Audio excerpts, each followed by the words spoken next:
Good afternoon, people of the cardboard, and welcome back to Fun Deck. So we finally have all of the reveals for everything coming out of Burst Protocol. We've already got the TCG exclusive Archetype GMX. Yesterday I made a video about it. Go watch it if you had.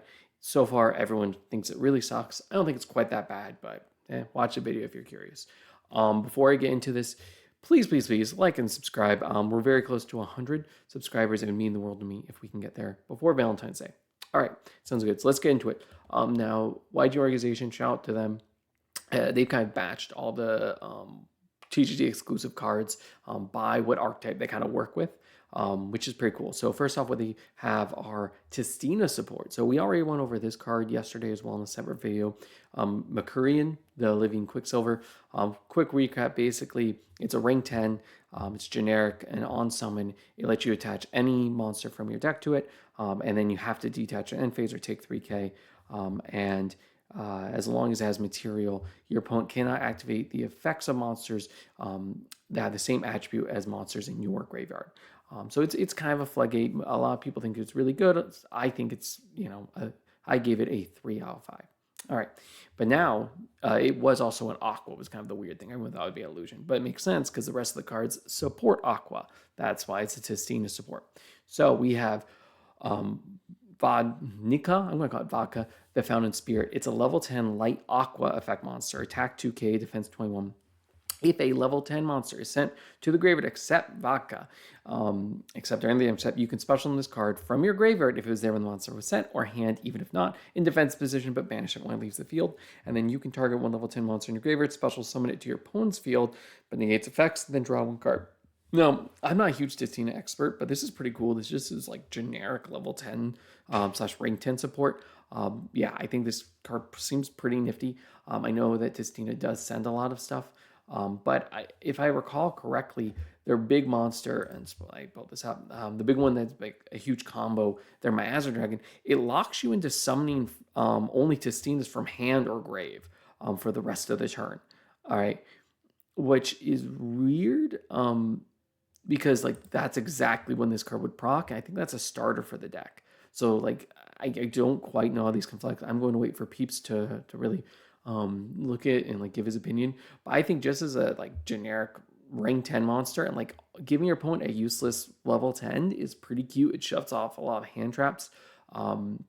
It's kind of nice because some cards require it, like ring 10s have needed to give your opponent stuff before. So I think this is pretty nifty.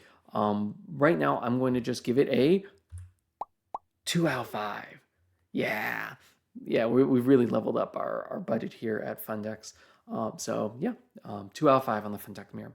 Now, this one was actually teased or leaked before, but it's Rain of Frogs. So this is a normal trap card, and if you control an Aqua monster with 2k or more attack, send all monsters on the field to graveyard except Aqua monsters, and if this set card is destroyed by card effect, you can set it. You can only use each effect once per turn. All right, so I think it's important to look at the number of 2k Aquas. There are far more than I thought there were. So obviously there's like 4 in the Tistina like archetype alone. Gamma Seal is also one, technically, if you want to like somehow get it onto your side of the field. Also Joe Cool. I know this card's newly limited. That will come up. It does make it harder to keep it around, but hey, it does come up. And then Gunkin. Gunkin has a lot too. Both the main deck Shari, as well as their rank 4 and rank 5 monster. All have more than 2k. And then lastly, Wake Up. I think Earl and I think the new one, I didn't double check, but maybe the new one doesn't. But this one at least has more than 2k. In the extract, there is that Tistina ring 10, but there's also a lot of shark cards I forgot about. So the Nash Knight ones, not the like rank 5 everyone's using, but the Chaos one, the full armored package, normal like silent arc. Those all count. Obviously, the Egyptian God Slime, more than 2k. And then Ice Stage Gearmere. This card, pretty big water synchro. It's a nice little interruption. And speaking of water synchros, we also have Penguins have it. And then obviously the card that's pictured, Totally Awesome, does count. So if you're playing like Paleo, there's the Paleo rank 2s. I didn't include them because they're not a huge focus for the deck, but they do count. At least the big boss monster, the one that takes 3. And then, of course, Tianmo cards, a couple of those. So in total, I think the card's pretty okay. I'd say I would probably give it also a 2 out of 5. Just fine. It's just so niche, and like, why would you pay a more restrictive torrential just because it can deal with like an MST? That doesn't really matter. And like, even if they did have MST it sets and you can't use it that turn. So it's cool. I think it's nice that they're doing this. I don't think this is going to really move the needle. If there was some like if this was somehow searchable off of something, then that would really change things. But right now, I'm not playing an unsearchable trap card. All right. Actually, I'm going to jump to the next archetype of the cards. We got FA support. This is so freaking random. I would really not expecting it. So this is Mechanical Mechanic. Cute. It's a level 3 Wind Machine tuner. Attack 5, Defense 5. And so when an attack is declared involving your other machine monster, you can increase or decrease the level of that other monster by 1. That's weird. So it like modulates not the machine monster, but like or is it, I guess, the other machine monster, it modulates that, I guess, technically. I think that makes more sense than modulating your opponent, because otherwise I think we'd have to say declaring a, yes, okay, never mind, sorry. So it is that machine monster, fine. And then you can only use the following effects of Mechanical Engineer once per turn. So if a card is in the field zone, you can special summon this card from your hand, and then you can, second effect, you can target one face-up spell trap card you control, destroy it, and if you do, add one machine monster with 0 attack from your deck to your hand. Also, you cannot special summon from the extract for the rest of the turn, except machine monsters. All right, so jumping ahead to Dueling Book, don't worry, I got you, fam. New page. So targets for this, all the FAs have 0 attack because they all gain attack equal to their level, or equal to their level times like 300, which is pretty cute. But the big one you'd want to get is Auto Navigator. So if you can search this off, it's like your main combo star. Also, all the FA field spells, I didn't search them up, or they all gain, like, they let you search one to destroy it, so it works really well with them. Outside of the FA archetype, you have Mixeroid, which is kind of cool with roids. I know this is somewhat a starter, which is cool, and they do have fields on themselves. There's also a couple Speedroids. They're not the best, if I'm being honest, but 2 like of these, sure. And then there's one more Vacuum, which can basically suck up a monster. So that's fine. But really in FAs, it's okay. So I'd say, given that context, just based off what I can do with FAs, I know I hate hitting this button so much. I'm just going to say it's fine. It's like pretty niche in terms of like RB support, because it's a machine extender. RBs have a field spell. It's kind of nifty. I think this is cute, and maybe this could come up in some plays. The problem is it's not readily searchable off of anything, right? If this was an FA name, I think I'd be willing to give it higher, because then you can actually play like an FA engine. But this card can't be searched out of FAs at all. So it's just kind of like, I really wish when Konami did this TCG exclusive support, they just let it be a name support card, because it clearly is meant to be, but they just don't do that. So it's kind of a bummer. So yeah, I think that's all I can give it to. I don't think there's any combos that will work with RB, so obviously it's dead to me. Now, an interesting card. This is J Dragon Mech. So they've had like Vermilion Dragon Mech, Navy Dragon Mech before. This one is a new iteration. So J Dragon Mech, it's a level 9 Wind Machine Synchro. Attack 27, defense 18, and it's generic with a tuner and one or more non-tuners. So if this card's special summoned, you can send one machine tuner from your deck to your graveyard.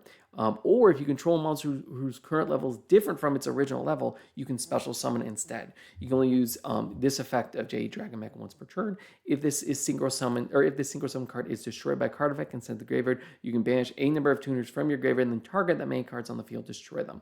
So this is really cool with regards to, I think, Christian, probably outside of FAs, could make use of this the best. Because if you're just summoning a tuner from deck, Christian has a lot of tuners they can do and quick synchro with and everything. And they can put up FA Dawn Dragster as part of their end board pretty commonly. So that means you'd have a monster whose level is modulated by the time you summon this. It's a little clunky because usually they are trying to synchro with the Dawn Dragster, but it's fine. It's not the end of the world. But going second, I think, is really where this shines for Christian, because if you make this card, you can send Tristalos to the graveyard, so you don't even need to worry about the level modulation part. And then Tristalos doesn't, when it banishes to pop a synchro you control and summon 2 Christrons from your deck, it doesn't have to pop a Crystron synchro. Any synchro can work. So you can actually pop this with your Tristalish to summon 2 Crystons. And if you have other tuners, you can then banish them with Jade Dragon Mech to pop cards your opponent controls. I think that's pretty nifty, and I like that. All right. Now, additional cards I can kind of play from the graveyard. There's Starter Synchron. This is a starter for the deck too, which is pretty nifty. And you can summon it from grave by tributing Jade Dragon Mech or any other monster. And then it can search as spell trap that mentions Stardust Dragon, which is pretty cool. There's obviously Jet Synchron and Mecha Beast or Mecha O-Line. And then, of course, this does work with FAs because Auto Navigator can summon stuff from graveyard. So sending this grave are not bad. Speedway have a couple that work in the grave. I just chose Denden Daiko Duke. This one can summon one by banishing. There's also Revolution Synchron, so you could, this one can summon itself by basically milling one off the top of your deck. Pretty cool. And then we started scraping the bottom of the barrel here when we got into the Mortronic Telephone, if you want to start some loops, Magical Hound, Orcus stuff, and then Wheeled Synchron. Well, specifically Orcus Brass Bombard's the only one. But then Wheeled Synchron also could theoretically work. The problem is this starts getting like, these don't really do anything in the graveyard too much, or they're not consistent, but they're just other machine synchros, or machine tuners I wanted to mention. So this card, it's pretty cool. It's also, this one doesn't lock you in anything like Mechanic. So it's pretty cool. So based off of that, I like this deck. I think it actually has a home, and like Crystron has been looking for a level 9 synchro that isn't the Crystron one because that requires a lot in the main deck. So I'm going to give this one a 3 out of 5. Yeah, so it's fair. Yep, don't worry, I have one for every number now. All right, and so last of the FA cards, we have Mischief of the Wolves. So it's a quick play spell card. So apply these effects in sequence. Reduce levels of all monsters your opponent controls by 2. Increase levels of all monsters you control by 2.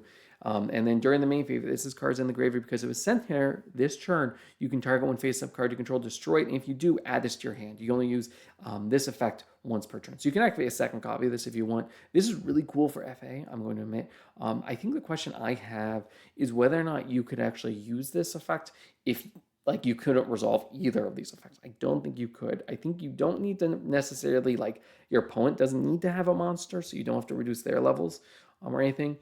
But I think you need to have at least either your opponent has a monster that you can reduce their level, or you have a monster you could increase level. I don't think you can just shotgun it. But regardless, I think this is pretty cool in a lot of decks because surprisingly, there are very few methods of destroying cards on your side of the field for free. Typically, they're like archetype locked, unless you want to be, right? Like if you want to play a Metal Foes engine, you could do that. But like if you just generic stuff that can kind of destroy your own cards, there's very few. So I think that's nifty. I just think this card, again, it's not searchable. And like there's so many ways of buying FA cards, but you'd have to play this as a 3 of in that deck, and this is just not reliable. I think even FAs, it's pretty crappy. And like maybe there's a deck this is like useful in. Obviously, this is cute into playing against like Cool Tune, right? Because you just kind of mess up their plays. You force them, if they have the quick play, to use it because it doesn't target. It just applies it to like any monster that's currently on the field at the point of resolution. So it really does mess them up. But ultimately, I'm going to actually give this one a 1 out of 5. Yeah, I wish this was better. I really do, but I just think I don't really see a world where this is playable. Maybe I'm wrong. Let me know if you really like this one. All right, so moving in last, we have our free agent cards, and this is what I'm really, really excited about. This first one, Flux Ockenfeld, of course. My name is Joshua Smith, and I'm fluent in German. So this card is a level 7 Earth Rock Fusion. It's attack 26, defense 2k, and this material is one level 5 or higher Earth monster and a rock monster. And this card's fusion summoned, you can special summon one rock monster from your hand or graveyard, except this card, and then quick effect, you can target one Earth monster you control and one card your opponent controls, return them to the hand. You can only use each effect once per turn, and you cannot activate more than one in the same chain. So basically, if you summon this card and your opponent activates something, you cannot activate the quick effect. You'd have to choose basically on summon, do you want to do the special summon effect, or do you want to be able to use the compulse, right? I think this card's really, really good in Magnet Warriors, and it's super weird because like typically they don't produce or print TCG exclusive cards supporting cards in that current set. Normally it's like a set or two down the line, they'll give them something. This card is clearly meant to support Magnum Warriors. And more so, they've also announced in the World Premiere cards, of course, we're getting Spenta, right? Like this is the big one everyone's focusing on, but we're also getting Conduction Warrior Linear Magnum plus minus. Oh, well, they actually just wrote out plus minus. They didn't even do like the plus minus sign. That feels like a cop out. But anyway, this card is like the center point of the deck. And I thought it wasn't coming out to Amazing Muertos, right? But it's coming out in this set, and they gave him this TCG exclusive card. This is really cool because the new Magnum Warrior stuff, if you don't remember when this was like first announced at Burst Protocol, it kind of changes the game. So Conduction Warrior, sorry to jump back and forth. Conduction Warrior is a double circular. It sends 2 level 4 or lower Magnet Warrior cards, monsters, from your deck to the graveyard, right? And then the Magnet Warriors, there's like one that like summons another one back from grave when it's sent, and then one that fusions. It's just like the deck can get free bodies for nothing. It's actually a really good rank 4 engine, but they also fusion summon, right? And they're quick play spell cards that's like it searches for the deck. It also has another effect to fusion summon, right? In case you don't need to do the searching. And that is actually really, really interesting. Because sometimes you didn't want to go into their like the fusion they have released in Burst Protocol, because it lets you search and it's kind of good, but it's not actually like it's a floodgate type thing. It basically turns all your opponent's stuff into earth. That's okay. This card not only does it just reborn any rock, which is kind of cool if you did want to play like Quackimero Guardian and stuff, you can just summon out for free. It's also just a compulse. Like this is a disruption in itself and extension, and it's a card you could actually set the quick play and then fusion during your opponent's turn to make revive something back, and you have the compulse. This is really, really cool. I like this card a lot. I think this actually can make it so Magnet Warriors, it didn't see any play in the OCG. I think there's a world here where this could see play.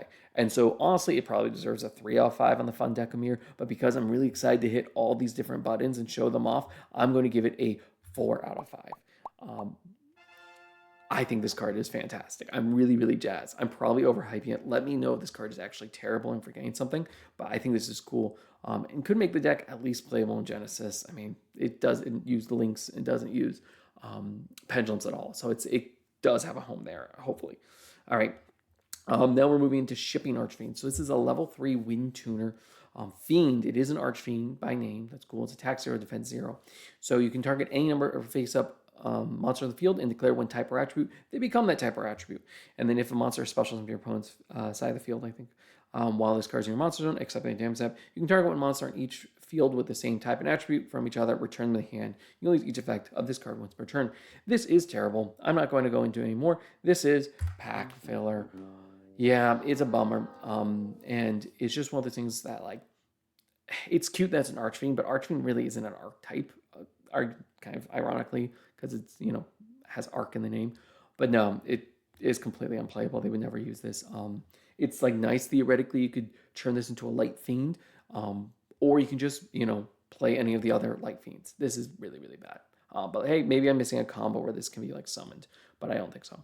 And lastly, but not leastly, we have Stormbane Dragon Destorbin. It's a level 11 Dark Synchro Dragon effect monster, attack 3k, defense 20, and it's completely generic. So 1 tuner, 1 more non-tuner. So your opponent cannot target this card with card effects. Off to a good start. You can only use each of the following effects of Stormbane Dragon Destorbin once per turn. You can banish any number of Dark Dragon monsters from the graveyard that cannot be normal summon/set. Banish that many cards your opponent controls. This is a quick effect if your opponent controls more cards than you do. If this card is sent to the graveyard, you can special summon one of your banished dragon monsters. This card's really cool for Red Dragon Archfiend decks, right? I think that support isn't coming out until Blazing Dominion, right? But regardless, this is really, really cool. So it's a non-targeting banish, even like going second, right? This is, first of all, it would most likely be a quick effect if you somehow made this when you are going second, but then your opponent can't target it with anything. And you just shotgun this on summon and you're good to go. And what's nice is because it does banish at cost, you would banish your Syncers as cost for this effect. Even if your opponent negates and destroys this, you would then get to use its second effect to special summon one of the cards you banished to activate it. It's just super nifty. I'm really like, this is way too good for a common. I think this is a common. It looks like a comet. Like, this is a really good card. I think the problem is going to be making it into a board. Like, if you're going second, what are the chances you can climb up to a synchro 11 without your opponent trying to stop you? Kind of slim. But I think it's just awesome. I think it's good going first as an end board piece. I don't think they ever really, like, they had a couple negates, a couple cards I really like, okay, but I think this card is really nice just to, like, even if you only could make this and pass on it, I think it's a super serious threat that just could spiral out of control. I like this card a lot. I'm going to also give this one a 4 out of 5.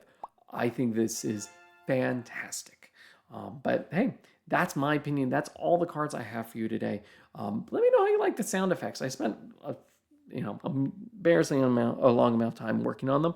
Let me know if they're too loud or whatnot. And let me know what you think of these cards. I'm really excited. I actually think I might pick up Magnet Warriors. Shout out, by the way, to Just Nuts Yugioh. He quit the game right before they announced they're making Magnet Warriors, and they were like his favorite deck.